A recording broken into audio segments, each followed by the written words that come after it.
A Lyft ride ends in 2 calls to 911, and the rider is a Portland City Councilwoman. Fox 12's Drew Marine spoke with the Lyft driver who gave Jo Ann Hardesty a ride last weekend and walks us through what happened. Drew? Yeah, the driver tells me he's done more than 18,000 rides, and to him, this was nothing more than a bad ride that could happen to any Lyft driver. But Commissioner Hardesty has been pushing to defund the police department, and in this situation, called the police to help defuse this situation. Last Sunday night, 63-year-old Lyft driver Richmond Frost says he was picking up a rider like any other day. Completely unaware, he was on his way to pick up Portland City Councilwoman Jo Ann Hardesty.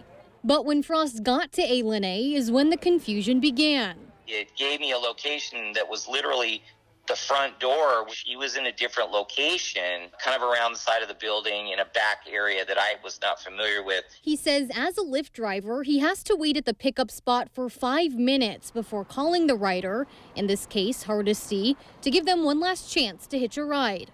After he explained the miscommunication to Hardesty, Frost says they took off. But a few minutes into their ride, and another hiccup. Got my windows cracked.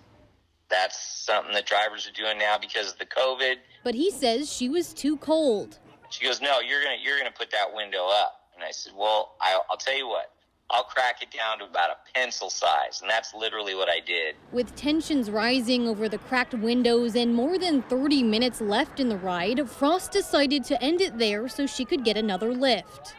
I saw the big old Chevron station coming up at the next exit. It was lit up, very brightly like a football field, the way I describe it. I thought, there's a spot. I can drop her there. It's well lit. She's saying, well, no, you're not going to take me there. You're going to either take me back to the casino or you're going to take me to my destination. Frost says because she wouldn't get out of the car, he called 911. I canceled the ride, so she's no longer, involved or engaged with me. She's refusing to get out of my car. And in return, she also called 911. I'm not going to allow him to leave me on the side of the road. I paid for a ride, and he canceled it. He says he canceled it. So I'm just going to sit here until he sends me another ride. Frost says that must be done by the rider. After several minutes on the call with dispatchers, the situation comes to an end. Another Lyft car pulls up, literally almost correspondingly to the cops. We're going to remove her from my vehicle, or at least ask her to get out of my vehicle.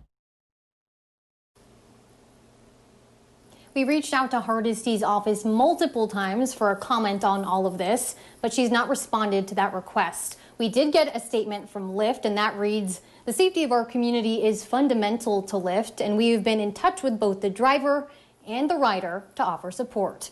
Reporting live in Southeast Portland, Drew Marine, Fox 12 Oregon.